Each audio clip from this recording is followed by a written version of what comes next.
show. If you're new, I'm Fran, Excell, mindset coach, helping you find your very own pair of positive pants so you can get out of your own way and finally live a life that you love. So today I'm going to be talking about personal development books. So I say I'm going to be talking about personal development books, and I am going to be giving you recommendations of some of my favorites, but what I'm really going to be talking about is the importance of personal development.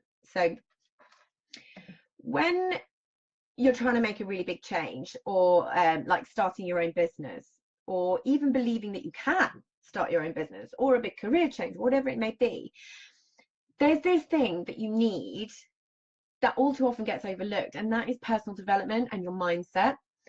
I believe it's absolutely fundamental to being successful. You need to work on making sure that your mindset, so your thoughts, your self-belief are on point, and you've actually got the tools and techniques in your armory that are going to help you keep driving forward, stop you from giving up in those inevitable sticky moments. There's so many sticky moments that we have, and we all have them, but we don't understand that we all have them. And the people that tend to be able to push through to all the good stuff on the other side of your comfort zone are the people that work on themselves, the people that know that mindset is 80-20, 20% actual action and doing the things, and 80% mindset. If you don't believe that you can do things, or there's a particular mindset gremlin getting in your way, then you're going to really struggle. So what I wanted to do was today give you a few of my favorites, because your mindset needs to be a positive place, looking for solutions rather than issues, opportunities, not obstacles, positives, not negatives. Now, the reason I say this is it's actually neuroscience. I'm always talking about helping you find your positive pants. There's a reason for that. You absolutely have to build that positive foundation in your mindset to begin with. Regardless of anything changing, you have to be able to see those positives, because when you're looking at the negatives and you're focusing on the negatives, your brain will actively work against you in order to almost stop you getting these things done. Whereas coming at it from a positive mindset and from a positive place, with your positive pants firmly pulled up and on, then you're going to be in a much better position to go through all the yucky bits. They're inevitable, but they're so worth it. So worth it. And you can learn so much along the way. So the journey to achieving anything big is going to throw some serious mindset gremlins at you. It just is. So immersing yourself in personal development books is a really great way of keeping yourself on track, but also growing at the same time. So I actually read a book per week. And what I've done is turn wasted time into my learning zone. I've talked about this briefly before. So any time that I perceive to be wasted, in inverted commas. So for example, if you've got audiobooks, you can listen in the car, you can listen on the train, you can listen on the tube, you can listen in the queue at the post office. Do people go to post office much anymore? I don't really know. But in queues, sitting in the doctor's or the dentist, you can do it when you're doing the housework, all these times where we say to ourselves, I haven't got time, I haven't got time, I haven't got time. All of those times can be used to be learning. But I often find that if I've been consuming too many business books rather than personal development books, you will learn. The ones that I like are ones that have a big crossover, which is a lot of them, because mindset is so key. But if I'm listening to too many hardcore business books, it starts to affect me. So then I know that the next one I need to listen to is a mindset book to get me back on track and start me feeling better. So the first one that I want to go through is something that I recommend a lot, and that is Mel Robbins' 5-second rule. Now, one of the mindset gremlins I talk about a lot is procrastination. It's something that hugely stops us in our tracks, and there are so many reasons why, which I won't go into now, but I do have a very handy freebie for you that I'm going to post that will help you work out where you're at with that. But this book genuinely changed my life. So for all those moments that you're procrastinating or struggling to get yourself to just do the things that you need to, but you can't quite make yourself, you need Mel Robbins' 5-second rule. So it isn't a business book per se. I actually used it the first time to get me into a gym routine for the first time in 33 years. Never thought I would see the day, but this rule managed to get me in the gym. She used it when she'd gone through something very, very similar to me, which is one of the reasons I think I resonate with this so much. But she was struggling to stop pressing the snooze button in the morning, and it was becoming a real problem for her. So she developed this rule and went searching for the neuroscience, which again is very similar to what I do. I tend to find out what's working, and then I need to know why it's working. So this principle really does apply to all areas of your life. So if you've got a full-time job and you're trying to get your side hustle off the ground, procrastination is a huge issue. It's all too easy to sit in front of Netflix or scrolling social media instead of doing all the things that will actually move you forward. So you need to read this book. The basic principle is that it's all about waking up the prefrontal cortex. I won't go into it too much because it's a lot of information, but don't worry, it's not too brain sciencey. You will understand it, and it is just the most incredible rule. And essentially what you do is when you can feel yourself procrastinating, and as I always say, awareness is the key to changing any behavior, you count backwards, 5, 4, 3, 2, 1, and you physically move. So for example, for me, it would be 5, 4, 3, 2, 1. And then in my Bikram yoga, I would get up and I would do that pose.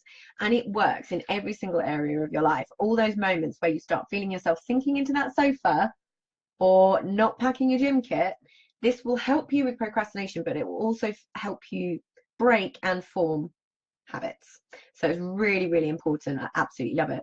So the next one is Jen Sincero, You're a Badass.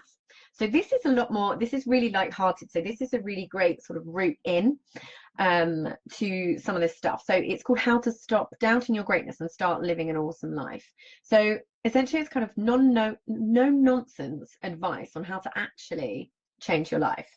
So if you're constantly doubting yourself and your own awesomeness, it's going to feel like an uphill struggle all the way. So this book helps you stop that cycle of self-sabotage. And I find Jen Sincero quite funny. And she similar to me, again, she likes to defluff the woo-woo stuff.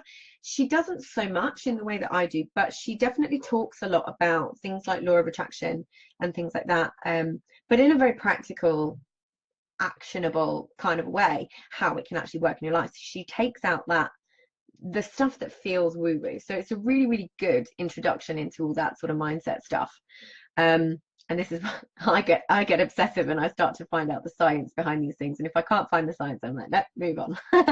So the next one for you is Simon Sinek's Start with Why. So again, you'll hear me talking a lot about why do you do what you do?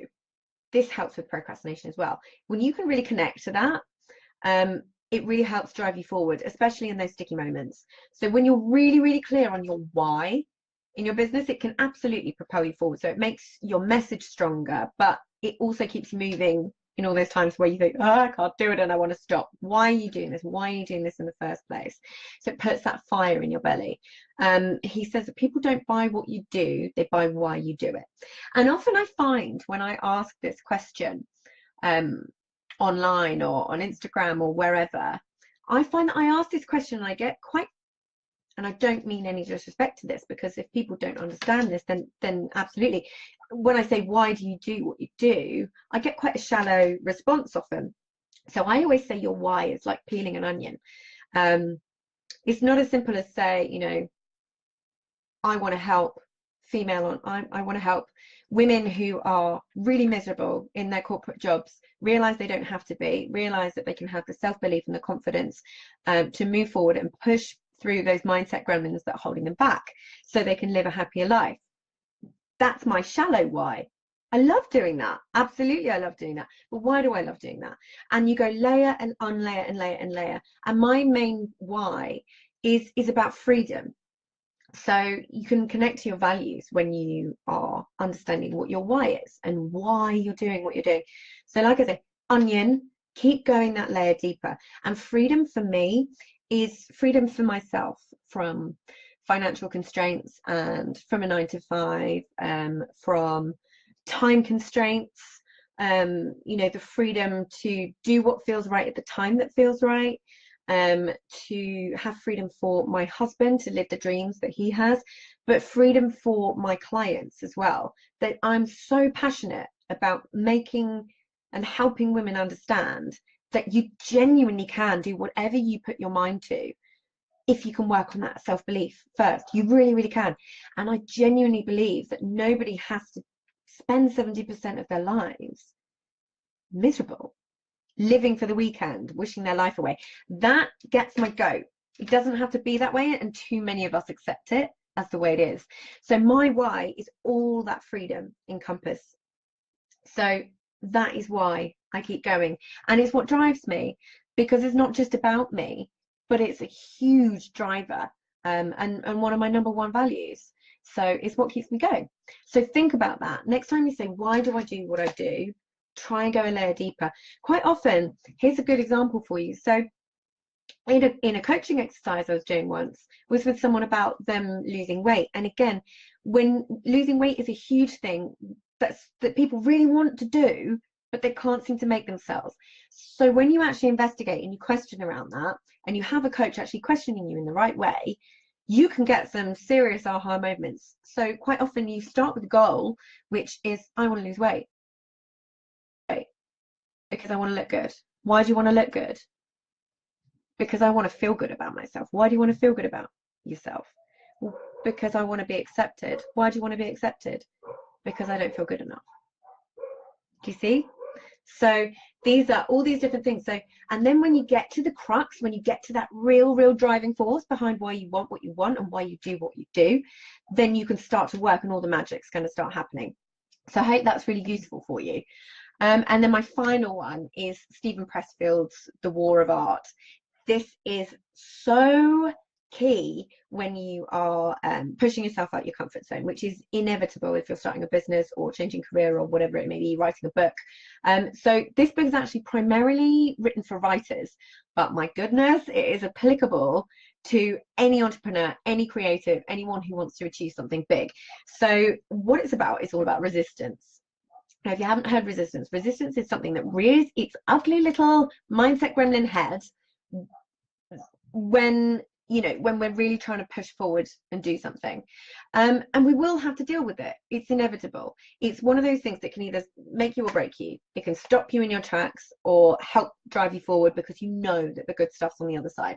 So resistance is that fear activation in your head that turns into a niggly little inner voice telling you that you can't do things, you need to slow down, procrastinate, stay safe. I talk about the amygdala a lot, and that fear center in your brain that gets triggered by these things, and it always happens when you're stepping out of your comfort zone. And that's why I say unicorns and rainbows live outside your comfort zone, because you've got to push through that horrible bit, and then my goodness, the stuff that happens on the other side, you grow in confidence, self-belief, that you've got this. So this is something that we really do have to push through, and it's something that I believe every entrepreneur needs in their life. So they are my top 5 for now. I have plenty up my sleeve for today. Don't forget to download your free procrastination buster. Let's get you out of your own way, essentially. There's a bonus workbook there for all the extra sticky moments that you can work through, which is a series of coaching questions, and it will connect to your why, work out why you're procrastinating, all these different things. It's really, really useful. I put a lot of time and effort into creating it because I think it's really going to help a lot of people. So make sure you download that, and I will see you soon. Bye. Thank you for watching. If you like this, please hit subscribe and come join me in Fran Excell community on Facebook. Bye.